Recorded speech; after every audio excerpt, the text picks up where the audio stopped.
এই বলতেছে তোরা এখানে কি করিস, তোরা এখানে তাই অমনি যে কোথায় যে আমরা হাট পাইছি আমরা এই মারামারি কিলাকিলি বাইরে বাইরে শুরু হইল তাদের জন্য কথা এই বাস চেয়ার যা পাইছে সামনে কিনা দিয়ে পাইছি আহত হয়েছে 3 জন। বলতে চাই আমরা ইজারার মাধ্যমে আমরা সঠিক পথে নিয়ে সরকারি অনুদান নিয়ে আমরা এই ইজারা আমরা পাই, কিন্তু আমাদের মনে আমরা প্রত্যাশা না যে আমরা এলাকার কোনো বিরোধী কোনো কাজ করতেছি বা আমরা কোনো এলাকার কোনো বা প্রশাসনের কোনো বিরোধী কাজ করি, এরকম কোনো না। আমরা বৈধভাবে আসার জন্য আমরা বাজার হাট করার জন্য আমরা প্রস্তুতি, সকলে আমার নেতাকর্মী নিয়ে আমরা উপস্থিত ছিলাম, কিন্তু এরকম যে আক্রমণ করবো তা আমরা তো কল্পনার বাইরে। ঈদ আসবে, সাথে ক্যাশব্যাকও আসবে। নিজের বা প্রিয়জনের জন্য কেনাকাটায় এবারও নগদ পেমেন্টে পাচ্ছেন দারুণ ক্যাশব্যাক। তাই যাই কিনুন, পেমেন্ট করুন নগদে।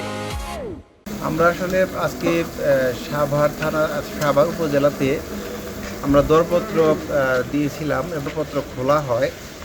তো 3টা বাজে যখন দরপত্রটা খোলা হয় তখন সর্বোচ্চ দরদাতা হিসাবে নরসিংহপুর পশুর হাটটি এবং বাংলা বাজার যে পশুর হাট, অস্থায়ী পশুর হাট, সেই 2টি পশুর হাটই আমরা, অর্থাৎ আমি ইজারাদার, আমি শেখ শওকত হোসেন, আমি একটি হাট পাই এবং আমাদের মোহাম্মদ সাব্বির হোসেন শাহিন একটি হাট পায়। তো যাই হোক, ইজারাদার সর্বোচ্চ দরদাতা হিসেবে আমরা পেয়ে আমরা খুশি হই, কিন্তু ওইখানে যারা ইজারাতে যারা হাটটি পায়নি তারা তো ওই উপজেলা অফিসেই একটু হাঙ্গামা করার চেষ্টা করে, ওইখানে আমাদের উপর হুমকি দামকি দেওয়ার চেষ্টা করে। তো যাই হোক, ইউনু মহোদয় সেটা মোটামুটিভাবে বুঝিয়ে সকলকে একটু সমঝোতা করার চেষ্টা করে।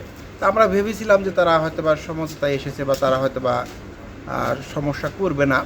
তো ইউনু অফিস থেকে আমরা সরাসরি আমরা নরসিংহপুর গরুর হাটটি আমরা মানে ওটা পরিদর্শন করার জন্য আমাদের নেতাকর্মীদের নিয়ে আমরা আসি। এসে যখন প্রবেশ পথে আমরা ঢুকি এবং প্রায় 10 থেকে 15 মিনিট একটু আমরা আলোচনা করাকালীন সময় হঠাৎ করে কিছু সন্ত্রাসী, অর্থাৎ প্রায় 20-25 জন প্রথমে ঢোকে।